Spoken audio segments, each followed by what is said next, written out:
अस्पताल में बेटी को जन्म देने के बाद 18 साल की कुंवारी लड़की अपनी बेटी को वहीं पर छोड़कर भाग गई। नर्स सुषमा ने आकर देखा कि नवजात बच्ची जमीन पर सोए हुए रो रही थी। बेचारी बच्ची को छोड़कर इसकी माँ भाग गई। क्या हो गया है इस दुनिया को। ठंड का मौसम था। सुषमा ने उस बच्ची को गोद में उठा लिया। जमीन पर उसे ठंड लग रही थी। सुषमा की गोद में गर्माहट मिलने के बाद वो चुप हो गई। सुषमा को मातृत्व का एहसास हुआ। सुषमा अभी तक मां नहीं बनी थी। उसकी शादी को कई साल हो चुके थे, इसीलिए उसने इस बच्ची को गोद लेने के बारे में सोचा। उसका पति सुरेश भी मान गया और दोनों ने कागजी औपचारिकता पूरी की और फिर सुषमा उस बच्ची को लेकर घर चली गई। अरे मेरी बच्ची, मेरी अच्छी बच्ची, दूध पी ले बेटी। सुषमा, भगवान ने हमें दूसरा मौका दिया है, हम अच्छे माँ बाप बनेंगे। हाँ जी, हम इसे अच्छे से पालेंगे, लेकिन इसका नाम क्या होगा? मेरे जहन में एक नाम है, ईशा। वाह, ईशा बड़ा अच्छा नाम है ना ईशा बेटी, मेरी अच्छी बेटी। ईशा को पाकर वो दोनों बहुत खुश थे। उनकी लाइफ कंप्लीट हो गई थी, लेकिन सुरेश का बड़ा भाई रमेश और उसकी पत्नी कुसुम दोनों खुश नहीं थे। अपना खून होता है। कहाँ अस्पताल से इस बच्ची को उठा लाई है सुषमा? तुम्हें अक्ल नहीं है? किसी को भी बेटी बना लोगी क्या? असल में उन दोनों को डर था, क्योंकि रमेश और कुसुम की एक 5 साल की बेटी थी रानी। सुरेश और सुषमा के मरने के बाद जमीन जायदाद रानी के नाम पर ही हो जाती, लेकिन अब सुरेश और सुषमा के पास ईशा आ गई है। अब प्रॉपर्टी 2 हिस्से में बढ़ जाएगी। इसी बात से रमेश और कुसुम परेशान थे और उन दोनों को देख देख कर रानी भी इसी उम्र में बड़ी चंट बन गई थी। मैं नहीं दूंगी किसी को प्रॉपर्टी, मुझे नहीं देनी, वो ईशा मेरी बहन नहीं है। कहते हैं कि बच्चे माँ बाप के ही साए होते हैं, वो माँ बाप से ही सीखते हैं। इसीलिए रानी भी अपने माँ बाप की तरह घमंडी और स्वार्थी बन गई। ऐसे ही 6 साल बीत गए और अब ईशा 6 साल की हो गई और रानी 11 साल की। ऐसे ही एक रोज सुषमा और ईशा कहीं जाने वाले थे, लेकिन ईशा ने घर पर रहने की जिद पकड़ी। उस वजह से ईशा को घर पर रखकर वे दोनों चले गए। सुरेश गाड़ी चला रहा था और अचानक से सामने से एक ट्रक आ गया और ट्रक के साथ गाड़ी की टक्कर हो गई। सुरेश और सुषमा की वहीं पर मौत हो गई। ये खबर जब घर पर आई तब सिर्फ ईशा रोने लगी। मैं क्यों नहीं गई उनके साथ? माँ बाबा के बिना मैं जीकर क्या करूंगी? रानी मन ही मन सोचने लगी। हाँ तो तू भी मर जा, हमारा रास्ता क्लियर हो जाएगा। रमेश और कुसुम भी यही सोच रहे थे। दोनों आपस में बात करने लगे। कुसुम, अब दोनों नहीं रहे, बस रानी को रास्ते से हटाना पड़ेगा। हाँ हाँ हो जाएगा, आप चिंता मत कीजिए। तभी पुलिस सुरेश और सुषमा की डेड बॉडी का पोस्टमार्टम होने के बाद घर ले आई। नन्ही ईशा अपने माँ बाप की लाश से लिपटकर खूब रोने लगी, लेकिन तभी कुसुम ने उसे पीछे धकेलते हुए कहा, हट परे, तेरे ही बुरे कर्मों के कारण आज ये हुआ है। मैं तो पहले ही मना करती थी दोनों को इस पाप को घर में मत लाओ, लेकिन वो दोनों मेरी बात सुनते तब ना। अब भुगत लिया अंजाम। दरवाजे पर खड़ा इंस्पेक्टर अर्जुन उनकी ये सब बातें सुन रहा था। ईशा के प्रति उन लोगों का ये व्यवहार देखकर अर्जुन को कुछ ठीक नहीं लगा, इसलिए उन दोनों का अंतिम संस्कार होने के बाद अर्जुन ने रमेश से कहा, देखिए, ईशा के माता पिता की मौत के बाद उसके ताया ताई होने के नाते उसे पालने की जिम्मेदारी आप लोगों की है। मैं आशा करता हूँ कि आप दोनों ये जिम्मेदारी अच्छे से निभाएंगे। ये बोलकर पुलिस चली गई। रमेश और कुसुम सोच में पड़ गए।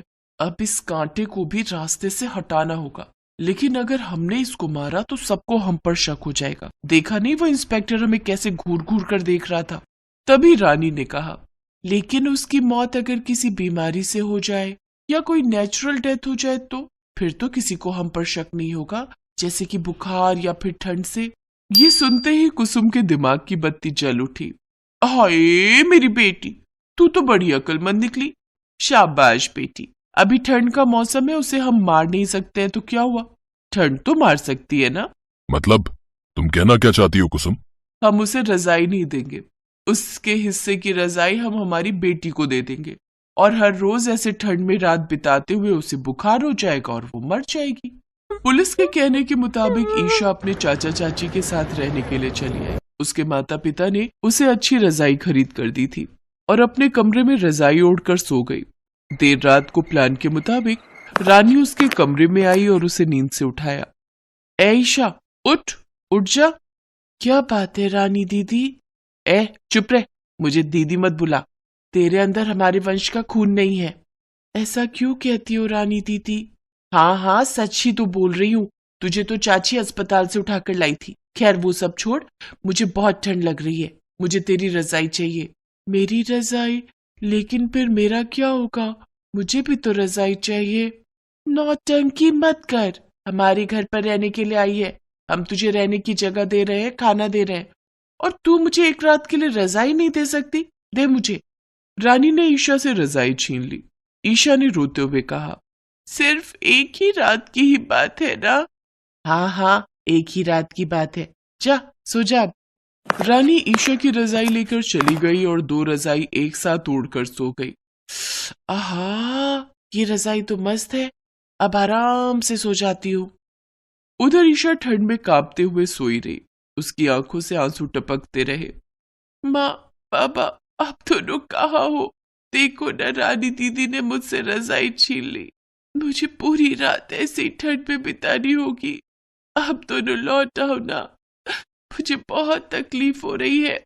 अगले दिन सुबह सुबह कुसुम ने आकर ईशा पर ठंडा पानी गिरा दिया। अरे ओ राजकुमारी, उठ भी जाओ।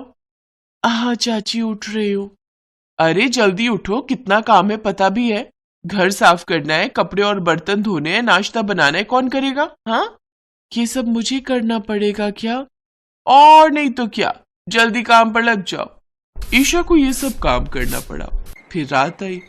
रानी दोनों रजाई ओढ़कर सो गई। ईशा उससे रजाई मांगने के लिए गई। रानी दीदी, मुझे मेरी रजाई दे दो ना। नहीं देती, भाग यहां से। दे दो ना दीदी, रजाई के बिना मुझे नींद नहीं आएगी। तभी वहां कुसुम आ गई। अच्छा, कहाँ की महारानी हो आप?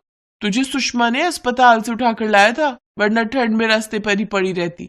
और अभी तुझे रजाई चाहिए है? शुक्र कर, घर तो मिल रहा है। मुझे नहीं चाहिए ऐसा घर, मुझे नहीं चाहिए। कुसुम ने ईशा को ठंड में रात को घर से निकाल दिया। पूरी रात ईशा बाहर ठंड में पड़ी रही और उसे बुखार आ गया। सुबह एक भिखारी घर के बाहर आया और भीख मांगने लगा, लेकिन कुसुम ने उसे भीख नहीं दी। भिखारी ने देखा बेचारी ईशा घर के बाहर ठंड में बिना रजाई के पड़ी हुई है और थोड़ी देर बाद कुसुम उसी से काम करवा रही है। तब वो भिखारी कुसुम के सामने आ गया। बहुत हो गया, अब चलो थाने। मतलब? और तू कौन है बे? तभी उस भिखारी ने अपनी दाढ़ी मूछ हटाई और फटे हुए कपड़े खोलकर पुलिस के कपड़ों में सामने आया। पुलिस इंस्पेक्टर अर्जुन को देखकर कुसुम, रमेश और रानी तीनों डर गए। पुलिस ने तीनों को गिरफ्तार कर लिया। मुझे तो तुम तीनों पर पहले से ही शक हो गया था, इसलिए मैंने तुम्हारे घर पर निगरानी रखना शुरू कर दिया था। फिर रमेश और कुसुम को जेल में भेज दिया और रानी को हॉस्टल में। उधर अस्पताल में ईशा का ट्रीटमेंट हुआ और वो पूरी तरह ठीक हो गई। उसके ठीक होने के बाद अर्जुन ने उसे अडॉप्ट कर लिया और अपनी बेटी की तरह उसकी परवरिश करने लगा। साथ ही उसे खूब प्यार करता। ईशा भी अब उसके साथ खुशी खुशी रहने लगी।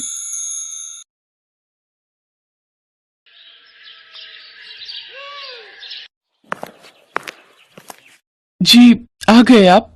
आज कोई काम मिला? नहीं रीना, सारा दिन काम की तलाश में यहां से वहां भटकता रहा, लेकिन कहीं कोई काम नहीं मिला। हे भगवान, अब क्या होगा जी? आज मकान मालिक आया था। वो अपना 4 महीने का बकाया किराया मांग रहा है। वो कह रहा था कि अब वो हमारी एक नहीं सुनेगा, और अगर हमने कल सुबह तक उसका किराया नहीं दिया तो वो सब गांव वालों के सामने हमारा मुंह काला करके गले में जूते की माला पहनाएगा। हे राम, अब हम क्या करें?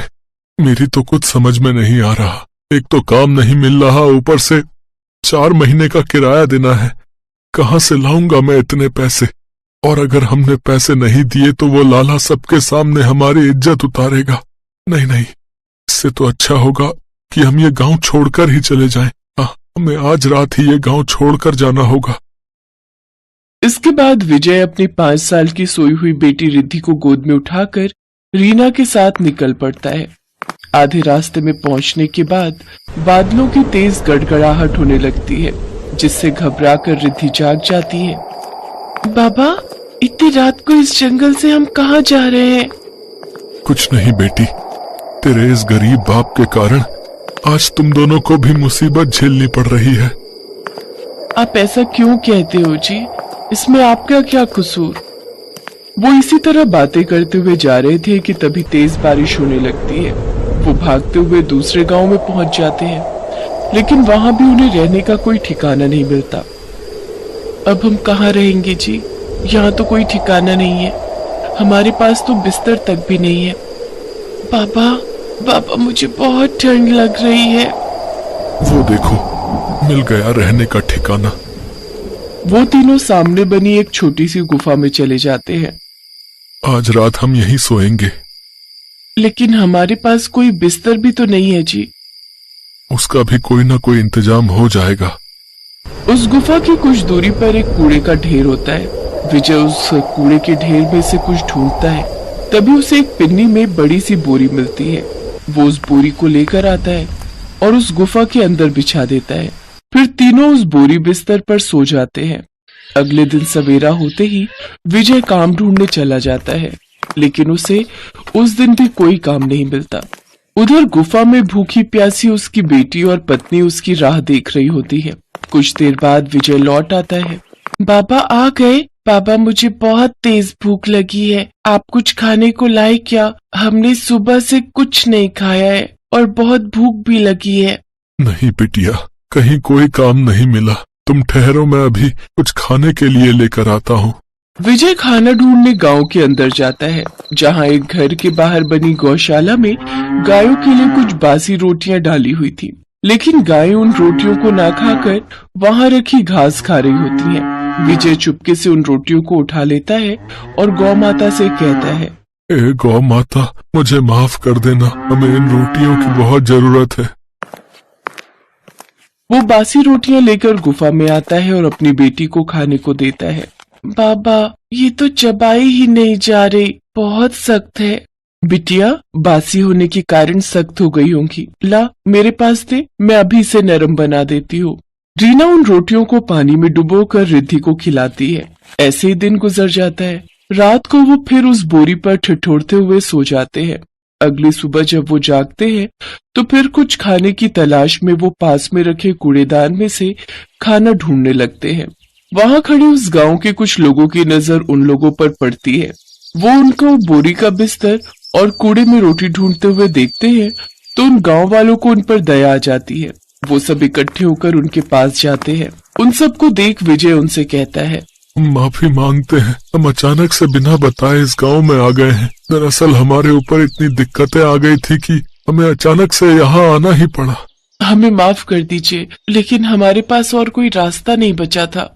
घबराओ नहीं, हम यहाँ तुम्हारी मदद के लिए आए हैं। आप सब हमारे साथ आइए, हम आपको खाना देंगे।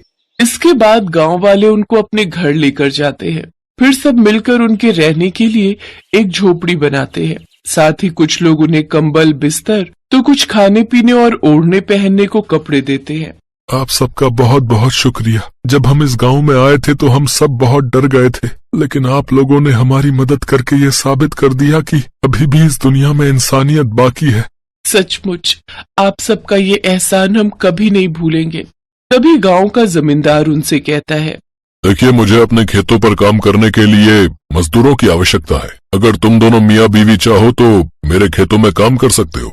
ये सुनकर दोनों पति पत्नी बहुत खुश हो जाते हैं। अब वो दोनों जमींदार के खेतों में काम करके अपनी रोजी रोटी चलाने लगते हैं और खुशी खुशी रहने